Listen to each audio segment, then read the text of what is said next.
Olá, telespectadores, estamos aqui com o Dr. Breno Lício, que é presidente da nossa subseção da OAB aqui de Tubarão. É uma alegria, meu nome é Maurício Zanotelli, nós estamos aqui no programa Direito na TV, da UniTV, e é uma alegria trazer o Dr. Breno aqui para explicar para vocês, para os nossos telespectadores, o que é, afinal, a OAB, qual o papel dela dentro da sociedade, né? Afinal de contas, é uma curiosidade de todos nós entender como funciona o órgão que representa a advocacia aqui na nossa região. Dr. Breno, seja muito bem-vindo, é uma alegria, né, poder estar aqui com o senhor e parabenizo o senhor também pela eleição, né, por ter chegado a esse cargo que é tão importante aqui no nosso município, e a palavra está com o senhor. Eu que agradeço o espaço, muito obrigado. Para mim sempre um prazer estar contigo aqui, professor Maurício, e sempre à disposição também da sociedade e do seu programa. Parabenizo já de antemão pela retomada do programa, né, que sempre foi muito interessante, sempre teve muito a acrescentar para a sociedade e é sempre muito bom estar aqui contigo. Que bom. Então, vamos falar do nosso assunto, né, que é a OAB. Afinal de contas, doutor Breno, o que é a OAB? Então, quando a gente fala da OAB, parece até um negócio meio chato, né? Para quem não conhece, mas enfim, a OAB é sim uma entidade de classe? Ela cuida dos advogados, mas cuida de que forma? Para o advogado trabalhar, ele precisa ter respeitado alguns direitos. Esses direitos a gente chama de prerrogativas, mas não é só isso. Em relação à sociedade, de forma geral, a gente trabalha também como fiscais, né? Fiscais de que forma? Fiscais da lei, fiscais do emprego das leis. Vou te dar um exemplo prático, professor. Nós tivemos há algum tempo, há bem pouco tempo atrás, tivemos algumas denúncias em relação ao presídio de Tubarão, em relação ao semiaberto, que passou do presídio para a penitenciária, enfim, e teve algumas mudanças de regramento lá dentro. A OAB foi chamada, atendeu todas as denúncias, né? Ouvimos as pessoas e fizemos uma inspeção in loco. Então, esse, por exemplo, é um dos papéis da OAB, fiscalizar como está o sistema penal. Então, é claro, a gente não tem como gerir o sistema, mas nós podemos, sim, fazer um levantamento e levar aos órgãos competentes, né? Uhum. E isso a gente faz. A questão também da conduta do advogado em sociedade, né?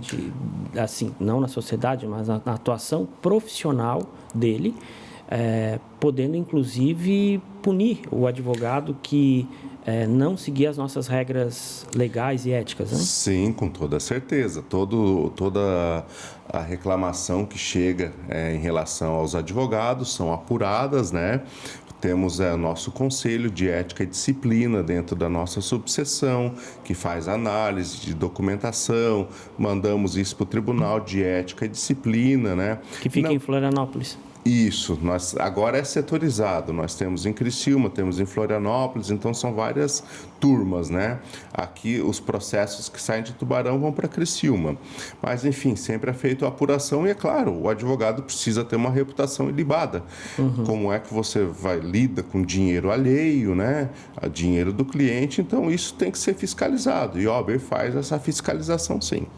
Agora, a questão, assim, a gente está vivendo nessa época em que todo mundo tem acesso à internet, as pessoas se comunicam por redes sociais.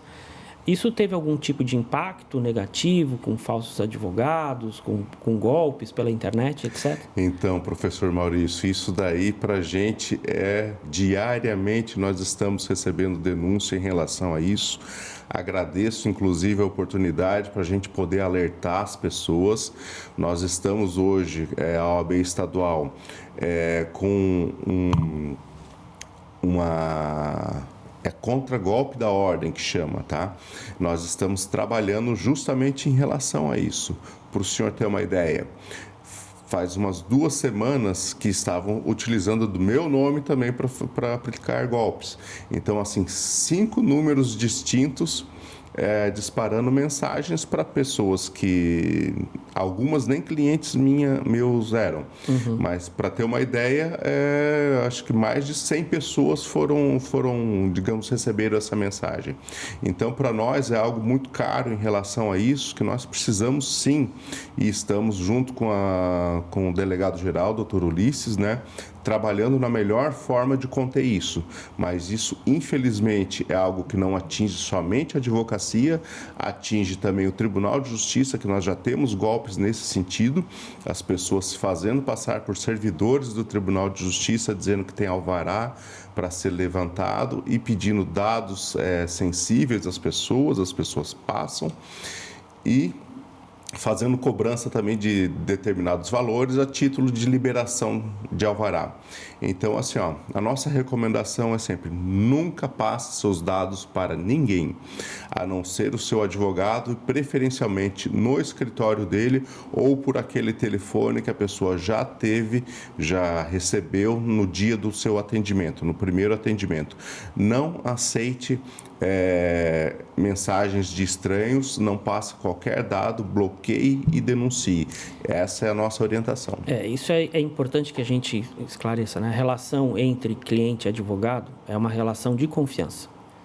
Então, obviamente, né, tu tens um contato pessoal e escolhe aquela pessoa, aquele advogado da tua confiança, para que ele represente os teus direitos. Isso não pode mudar nunca.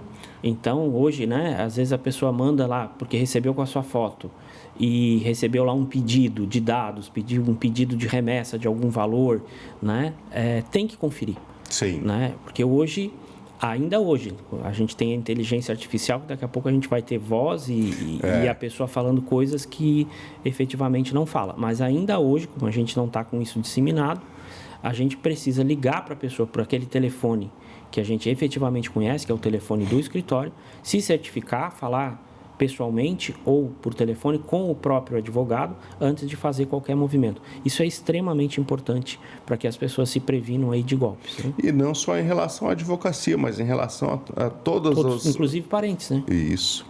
Né? É muito comum, enfim, isso se originou no golpe do pedido do dinheiro, né? Ah, pai, troquei o meu telefone, né? E é sempre assim. Sim, a gente percebe, assim, são e-mails da Receita Federal, que vem com muita frequência, e-mails do Correio dizendo que a tua encomenda, ela não chegou, e contatos de banco dizendo que estão tirando dinheiro da tua conta, onde a pessoa fica apavorada, né? Já lutou para guardar uns troquinhos, ainda vai alguém lá tirar. Então, assim, as pessoas têm que saber também que se alguém chegar um e-mail dizendo: estou tirando dinheiro da tua conta, é responsabilidade do banco. Com toda certeza. Né? O banco está na guarda do teu dinheiro. A tua conversa é com o teu gerente lá pessoalmente sentado no banco. Se tu chegou lá e não tiver o teu dinheiro e ele estava, a responsabilidade vai ser do banco. Então, as pessoas não precisam ficar nervosas: estão tirando o teu dinheiro. Porque daí é uma forma que a pessoa é pescada, né? Ela é fisgada para ali entregar todos os dados, entregar suas senhas, e aí mesmo que vai ser utilizado para tirar o dinheiro do banco. Então, o cuidado, a gente tem que retomar o bom e velho contato pessoal, né, doutor Breno? Com toda certeza. A gente está deixando isso um pouquinho de lado, né? E eu acho que justamente nessa pressa do dia a dia que a gente acaba caindo nessas coisas. Mas o professor Maurício deu a dica de ouro: liga. Liga, né? Liga, vai lá, 30 conversa, segundinhos, certifica. 1 minuto, passa a mão no telefone e liga. Pronto. Muito simples. Em relação aos projetos sociais que a OAB tem, a gente já viu, né? Ficou claro que ela regula a questão da ética dos advogados, né? Processa qualquer tipo de queixa que tiver em relação a essa relação nos tribunais de ética, mas também tem um papel social no nosso município e na nossa região. Com toda certeza. Inclusive, hoje ainda, muito feliz estou, porque a nossa comissão aqui da OAB vai à escola, já terminou a programática dela aqui e vamos começar as visitas, por exemplo, nos colégios municipais.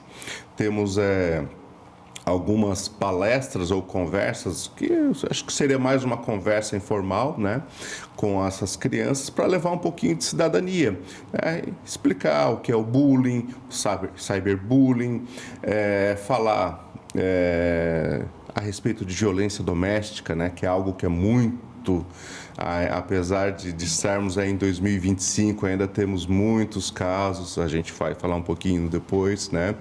Mas o principal é levar, acho que, um pouquinho de cidadania para o colégio, né? Para essas crianças que ainda estão em formação. Então, eu acho que hoje, em relação à sociedade, eu acho que esse é o nosso projeto piloto, sabe?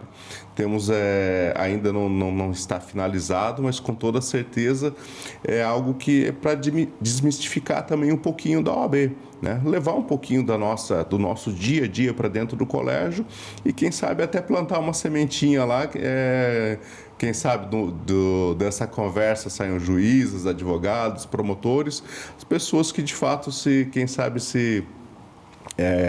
gostem um pouquinho do Na verdade, direito, né? A gente tem o exemplo do Proerd, né? Sim. Então, a questão de trabalhar com as crianças, de trabalhar com a educação lá no berço, né? Na formação delas, é sempre muito bem-vinda, sempre interessante, né? Então, já parabenizo a OAB pela iniciativa. E além da violência doméstica, dos possíveis direitos, o que mais que a OAB visa trabalhar com essas crianças? Eu acho que assim, o principal, como eu falei, é a cidadania, né? Mas se a gente construir uma sociedade sólida em relação a princípios, né? Que eu acho que é um pouquinho do que a gente quer levar, os princípios que sejam constitucionais, enfim, de justiça, eu acho que a gente tende a ter uma sociedade mais justa de forma geral. A criança vai começar a encarar a sociedade de outra forma, como um sujeito de direitos e também de deveres. Eu acho que isso é muito importante, a gente saber o nosso papel social. Isso desde criança, né? Isso é muito importante. Por isso que eu friso, isso é cidadania, né? É a pessoa saber o seu papel dentro da sociedade. Eu acho que isso é muito importante. E a OAB tem várias comissões. Sim. E aí, o que seria, assim, um exemplo dessas comissões, assim, né? As principais comissões e no que elas agem? Nós trabalhamos com as comissões temáticas, né? As temáticas, como professor relacionou. E assim, nós temos comissões, OAB vai à escola, OAB por elas, temos a comissão prisional, enfim, direito do consumidor. Então, todas elas, e mais de 30 comissões, todas elas dentro do seu foco de direito. O que a gente visa? Primeiro, desenvolver o estudo, né? Aliás, a gente precisa estar atualizando a advocacia em relação às novas ao direito, enfim, e também levar em outras situações também, como na OAB por elas, levar um pouquinho de cidadania, né? Também em outros setores. Nós temos hoje, por exemplo, dentro da delegacia de polícia, da central de polícia, nós temos uma sala da OAB por elas. Que o que ela faz? Ela faz o acolhimento da mulher vítima de violência doméstica. Então, quem gere essa sala é uma das comissões da OAB. Então, toda mulher vítima de violência doméstica, desassistida de advogado, vai ter um plantão 2 vezes por semana para ser atendido dentro da Delegacia Geral de Polícia de Tubarão. Agradeço, inclusive, a doutora Caroline Portão, né, pelo espaço concedido por toda a área. Então, isso também é muito importante. Temos também conversas sempre estreitas com o comando da Polícia Militar, né? Que daí é um outro programa que tem lá dentro, que é a Rede Catarina, que é de monitoramento dessas mulheres que estão em situação de vulnerabilidade, né, familiar. Então, o nosso papel em relação à sociedade seria essa, e em relação à advocacia, sempre está buscando atualização para a advocacia, né? Principalmente para os novos advogados aí, também de forma a inseri-los no mercado de trabalho, né? Uhum. Essa sala que vocês têm lá, obviamente, é de acolhimento, então uma mulher vítima de violência que não tem o seu advogado, já não tem ou os meios para contratar esse advogado, é acolhida lá. E, posteriormente a isso, esse advogado que é nomeado um advogado para acompanhar o processo dela até o fim, como dativo? Então, daí a nomeação depende de outro sistema, que daí é pelo sistema do Tribunal de Justiça mesmo, né? A mulher que não tem condições financeiras pode fazer a procura junto à vara da família, né? E pedir que lhe seja nomeado um advogado para fazer a ação de, enfim, divórcio, regulamentação de visitas, pensão alimentícia, enfim, daí vai ser analisado essa questão. Então ela pede, né? Ela tem que pedir. O trabalho da comissão ficaria no acolhimento e orientação naquele momento mais crítico ali. Isso mesmo, como primeira orientação, né? Tá. E, assim, a questão da violência doméstica, como é que o senhor tem sentido o trabalho dessa comissão? Assim, ainda é um problema muito grave aqui na nossa região. Isso. No nosso estado, né? Isso. De forma geral, assim, a gente vê que infelizmente, parece que é um número que não se reduz, né? As pessoas geralmente são vítimas silenciosas, né? Não levam isso, não expõem a sociedade, têm vergonha de fazer essa exposição, muitas das vezes até vergonha de conversar com o advogado, né? Mas é importante que a pessoa se abra. O advogado está lá, pode ter certeza que são pessoas extremamente qualificadas para fazer esse atendimento com ela, né? E dar a melhor orientação possível. Então, assim, a gente sempre diz, procure, se não puder, não quiser fazer a sua denúncia, mas procure alguém de confiança e sempre tenha esse contato com alguém, né? Não deixe, não viva isso sozinho, porque temos pessoas, sim, dispostas a ajudar, né? E é isso que é muito importante. É importante saber que também existe esse amparo e existe esse acolhimento, né? Porque é um momento em que a pessoa realmente fica muito fragilizada. Em relação ao jovem advogado, existe também todo um acolhimento para o jovem advogado? Existe a possibilidade de ele já começar a ter acesso às salas da OAB para também atender seus clientes? Uhum. Como é que está a ação da OAB nesse sentido? Então, hoje o jovem advogado é recebido na OAB com curso de iniciação à advocacia, que a gente diz, né? Então, a gente conversa, tem uma conversa muito bacana lá, em torno de 2 horas, a gente conversa sobre a nossa estrutura, o que ele tem... o que ele pode se utilizar, recebe o kit de boas-vindas, enfim, com o seu token já podendo peticionar eletronicamente. E o principal de tudo é justamente essa estrutura. Hoje nós temos escritórios compartilhados dentro da nossa subseção, tá? E nos outros fóruns também que fazem parte da nossa subseção, que é Capivari de Baixo, Jaguaruna e Armazém. Temos salas para o advogado, mas aqui em Tubarão em específico temos salas de reuniões, 3 salas, né? Então o advogado pode fazer a sua videoconferência lá, a sua audiência por videoconferência de dentro da sala da OAB, e também temos estações de trabalho. Se não me falha a memória, estamos com 9 estações de trabalho. Então, o jovem advogado hoje sequer precisa ter o escritório próprio. Ele pode trabalhar de dentro dessa estrutura, né? Uhum. E o que levou o senhor a se candidatar a presidente, a estar à frente desses serviços sociais, dessas comissões? Qual foi o impulso, né, que o senhor teve para se candidatar a esse cargo? Então, desde o começo, quando eu entrei na OAB, quando eu passei na ordem, né, na prova da ordem, temos um amigo em comum, né, uma pessoa fantástica, o professor Edivelton, aí ele sempre me convidou, vamos participar, é importante você conhecer o que é a OAB, como é que funciona, fazer contatos, né? E eu não tenho nenhum parente que formado em direito, né? Nenhum parente advogado e sequer formado em direito. E eu pensei, bom, eu preciso estar no meio, né? Vou conversar. Então, comecei a participar de comissões, enfim. Fui aprendendo um pouquinho do dia a dia da advocacia ali, conversando com outros colegas, né? E isso foi o que me facilitou no meu trabalho, porque até então nada sabia do direito. E fui galgando cargos e fui gostando de trabalhar em prol da advocacia, porque a gente precisa fazer um pouquinho de um trabalho para a gente também, né? Então, esse trabalho de doação é para a advocacia. Então, acho que foi um caminho natural, sabe, professor? Fui de uma comissão, fui para o conselho da subseção e depois continuei mais um ano, fui para o conselho estadual da OAB, quando depois fui para a secretaria da subseção, né? Isso tudo eleições, né? Claro. E daí chegou no último ano, perguntaram, e daí, vamos ser presidente? Daí eu falei, estou à disposição, né? Então, sempre gostei do trabalho voluntário, acho que esse trabalho tem que ser feito, e tem que ser feito com bastante carinho e paixão, porque é a nossa profissão, né? Então, é um trabalho de doação. E é importante destacar que não se recebe nada por esse tipo de cargo, por essas funções. Na realidade, tu tira uma parcela aí do teu tempo, né? Para que tu possa dar vazão e levar a cabo essas funções que são inúmeras, né? Sim, com toda certeza. A gente doa o que é mais importante para a gente, que é o nosso tempo, né? E bastante tempo. Mas isso a gente já sabia, né?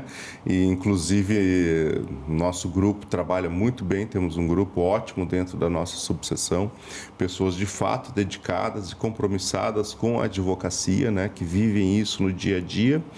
E a gente sabe da necessidade de ter advogados de fato comprometidos com a nossa subseção, com a nossa OAB, para facilitar o nosso trabalho, né? Já um trabalho, enfim, de longo tempo dentro da OAB de Tubarão, temos um ótimo relacionamento com outras instituições, né? Com o Poder Público, Tribunal de Justiça, promotoria, delegacia de polícia. Então, o nosso trabalho é fazer essa continuidade e ir estreitando cada vez mais isso, né? Quantos anos de OAB e advocacia, doutor Breno? Eu sou formado em 2009, praticamente desde formado já dentro da OAB. Coisa boa. Então, a gente já vai se aproximando aí para os nossos minutos finais. Eu gostaria, né, que o senhor, dentro da experiência que o senhor teve aí dentro da OAB, das funções que o senhor faz, deixar aí uma mensagem final aí para os nossos telespectadores. Agradeço o espaço, né? De público, quero agradecer a toda a nossa diretoria da OAB, a todos os nossos conselheiros e diretores adjuntos que temos dentro da nossa subseção, que tem trabalhado incessantemente para a gente construir, de fato, uma advocacia fortalecida. E para a sociedade, de forma geral, contem com a advocacia, contem com a OAB. Se tiverem qualquer problema, nos relatem, procurem a OAB, que nosso trabalho é resolver isso. E também para a sociedade, de forma geral, estamos sempre à disposição, como fiscalizadores que somos, né? E ao poder público somos parceiros e não inimigos, né? Muito pelo contrário, trabalhamos em conjunto e gostamos e gostaríamos de continuar nessa parceria, né? Para aquelas pessoas que precisam da OAB, que precisam procurar a OAB, qual é o caminho que elas tomam, por onde vão, onde acham? Né? Certo. Pode procurar a nossa sede administrativa, que fica na Rua Recife, né? Próximo ao Fórum, número 1225. Temos também o WhatsApp, mas agora de cabeça eu não vou lembrar, mas se você procurar no site, você vai encontrar nosso número de telefone. Tem um site, procura na OAB Tubarão. Isso, vai encontrar. Já dá o contato lá. Já vai encontrar. Fazemos esse atendimento por WhatsApp. Temos a Sofia e a Paula lá, e a Aninha também, pessoas muito dedicadas que com toda certeza vão atendê-los muito bem. Doutor Breno, assim, fico muito grato. Acho muito importante que a gente tenha tido essa conversa. Às vezes as pessoas acham, né, que é um pouco de bicho de sete cabeças, que a OAB vai cuidar tão somente da questão dos advogados, mas depois dessa conversa fica bem claro que a OAB é um órgão da sociedade, né? Além de fiscalizar a questão do advogado, ela tem várias comissões, em especial aquela que a gente falou da violência doméstica, porque de fato hoje é um problema grave e agudo. Né? No último programa que a gente teve aqui com o Dr. Maurício Mortari, que era juiz da violência doméstica, sempre deixou muito claro que esses números são constantes de violência, né? Eles não diminuem, e isso é um fator preocupante. Não é ideológico, é um fato real que acontece e que nós precisamos contar com todas as forças vivas aí da cidade, Poder Judiciário, OAB, né? Demais, a CIT, enfim, todas as forças vivas, universidades, né? Para que a gente possa, de fato, entender esse problema, que é um problema complexo, né? Acho que vai para além da questão cultural, envolve questões psicológicas, econômico-financeiras, etc. E eu deixo aqui, né, o meu agradecimento pela OAB, entender que esse problema é um problema social sério e está ajudando aí com as suas portas abertas, acolhendo as vítimas, né? É um problema social e como sociedade temos que resolvê-los, né? Então, fico aqui o meu agradecimento, dizer que, né, que as portas do nosso programa estão sempre abertas. Toda vez que tiver algum projeto, alguma ação que dependa aí da sociedade, né, a gente pode divulgar aqui. O senhor é um convidado permanente aí do nosso programa. Muito obrigado pelo espaço e também ficamos sempre à disposição. Nosso trabalho é cada vez mais se aproximar da sociedade e com toda certeza estaremos aqui sempre que chamados formos. Então, telespectadores, entrevistamos hoje, né, o presidente da OAB, Dr. Breno Angioletti Lício, italiano. Eu não era nem para me atrapalhar de falar. O Zanotelli Angioletti é para andar do lado, né? Tivemos o nosso programa, a nossa entrevista, e nos vemos então na semana que vem, onde vamos trazer mais atualidades para você. Até lá.